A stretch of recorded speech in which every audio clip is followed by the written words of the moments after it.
Allah, semoga nggak ada makhluk halus deh. Ya ampun, itu apaan ya gerak di pohon ya?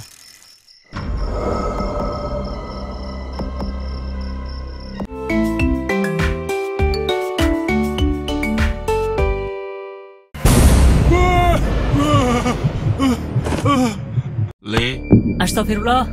Ya Allah, bapak toh. Kirain. apa? Kamu kira bapak hantu apa? Hehehe, maaf pak. Saya tadi soalnya lagi nonton film horor. Makanya, jangan suka nonton yang serem-serem. Jadi, kebayang yang enggak-enggak kan kamu? Hehehe, iya pak, maaf. Ini, tolong beliin gula sama kopi dulu sana. Udah pada habis soalnya. Iya pak, di warungnya si Sultan aja ya pak. Iya, enggak apa-apa. Oke pak. Hati-hati, Le. Nggih pak.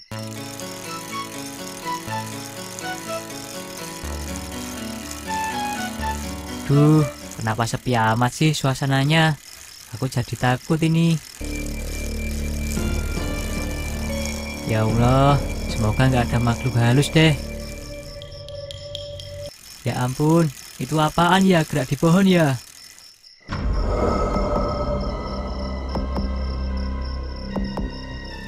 Wah, genderuwo! Tolong, hantu! Wah! Kayak suara si Said ya? Iya, Za. Kayak si Said itu yang teriak-teriak.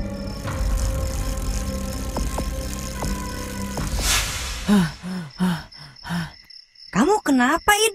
Itu Za, ada genderuwo di sana. Apa? Yang benar kamu, Id. Beneran Za, Emang kamu lihatnya di mana, It? itu loh Tan, di kebun sana itu. Gimana kalau kita cek sekarang? Wah, aku nggak berani Tan. Mana kukunya panjang-panjang lagi. Serem Tan pokoknya. Soalnya aku agak ragu, It. Makanya aku pengen tahu. Nah, iya, aku juga pengen tahu. Ya udah, kita ke sana ya. Kalau kalian nggak percaya.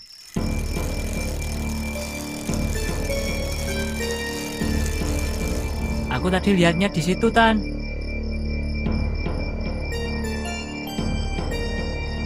Wah, itu dia genderuwonya. Alah, It. Itu mah bukan genderuwo, It. Tapi kungkang. Hah, kungkang? Emang itu apaan Tan? Iya, It. Itu namanya kungkang. Tapi kok gerakannya lambat banget ya, Tan? Iya bener, Za. Kungkang atau sloth sering dianggap sebagai hewan paling lamban di dunia. Itu karena jarak tempuh hewan ini hanya beberapa meter saja dalam satu hari. Nah, kungkang sendiri mudah ditemukan di hutan Amerika Tengah dan Selatan yang beriklim tropis.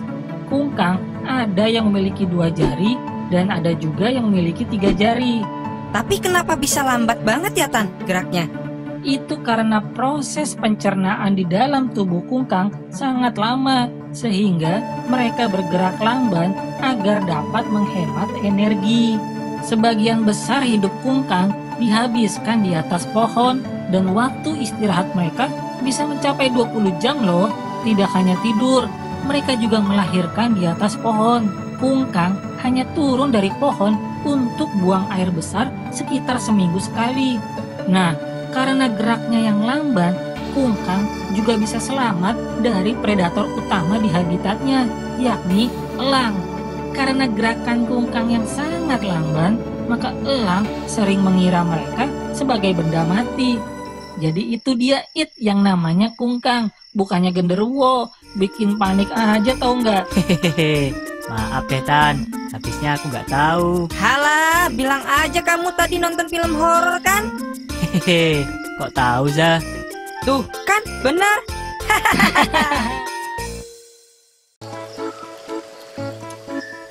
Iya, Id. Ngomong-ngomong, kamu kenapa punya banyak tanaman sih, Id? Kan 1 atau 2 cukup buat hiasan.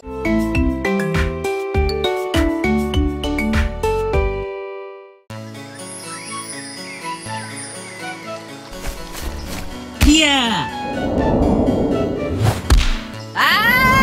Aduh, Said.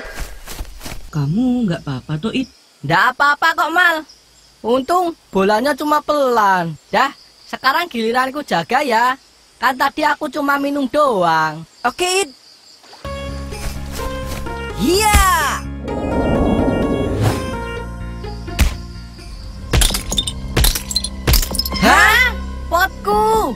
Wah, pecah tiga-tiganya. Maaf ya, It. Aku nggak sengaja pecahin pot kamu. Nanti aku ganti deh. Bener, nanti diganti. Iya, It. Tenang aja. Yeay!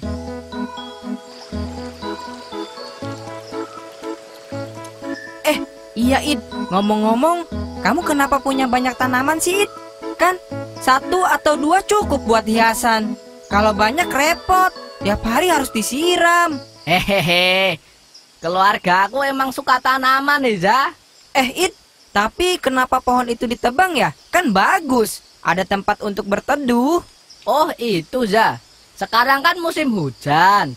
Aku takut kalau hujan angin. Kalau hujan angin ntar pohonnya kayak mau tumbang gitu, tahu nggak? Kan takut, jadi ditebang deh. Bentar-bentar, tanaman itu bukan hanya bisa digunakan sebagai hiasan rumah, tapi ada fungsi lain juga, Za. Nih ya, aku kasih tahu, tanaman mampu membersihkan polusi udara di lingkungan kita. Karena tanaman menyaring banyak kuman yang dibawa oleh polusi udara. Kuman ini bisa berasal dari asap kendaraan misalnya.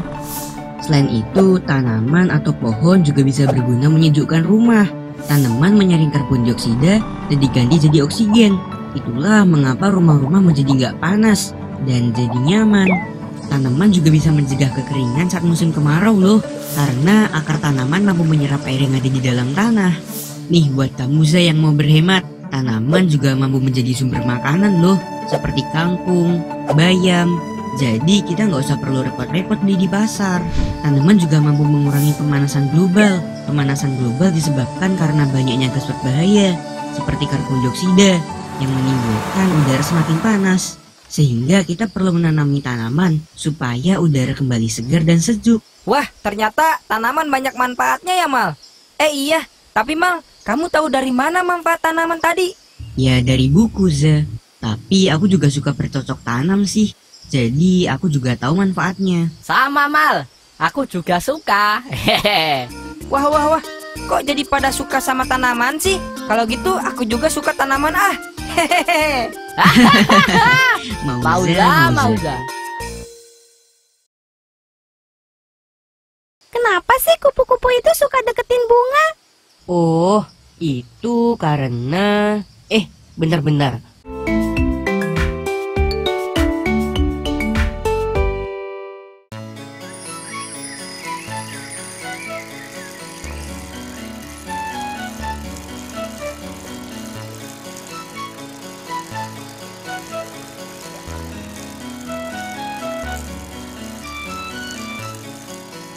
Wah, kupu-kupunya cantik banget ya. Iya tuh, kesana yuk. Wah. Oh iya Mas, kenapa sih kupu-kupu itu suka deketin bunga?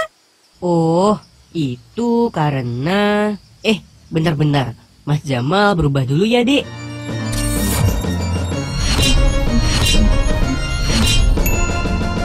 Halo teman-teman, apa kabar hari ini? Pasti baik kan?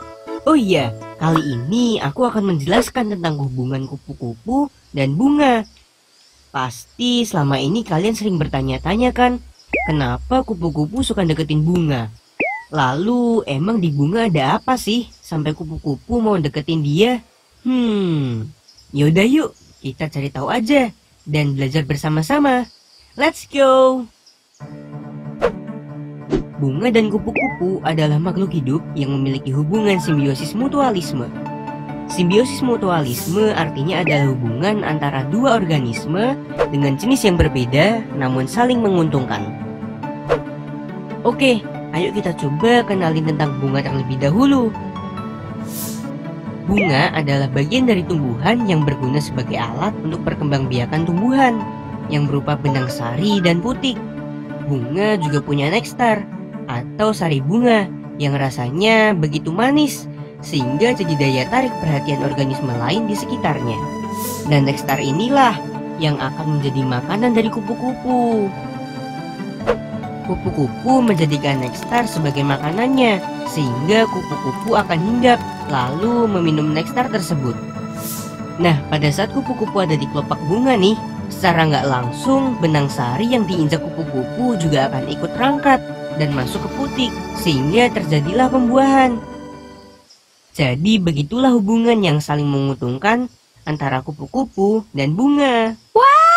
Mas Jamal, tahu banget ya soal kupu-kupu sama bunga. Oh iya Mas, terus kalau misalnya salah satu dari mereka nggak ada, misalnya bunganya lagi nggak mekar, kupu-kupunya gimana dong? Nggak makan lagi ya? Nektar bunga emang jadi makanan kupu-kupu. Tapi selain itu, kupu-kupu juga memakan sari buah yang busuk atau terjatuh dari pohonnya, Siva. Jadi, jangan khawatir kalau kupu-kupunya kelaparan ya. Hehehe. Hehehe. Oh iya Mas. Hebat ya Mas, bunga dan kupu-kupu itu. Jadi mereka bisa saling membantu satu sama lainnya. Ya begitulah persahabatan kupu-kupu dan bunga. Kita bisa mencontoh mereka. Misalnya, kalau kita lihat ada teman yang lagi kesusahan, kita harus menolongnya. Jangan sampai teman kita bersedih atau tersakiti. Karena orang jahat berawal dari orang baik yang tersakiti. Iya kan, Mal? Hahaha. Kebanyakan nonton film Joker nih Mas Said.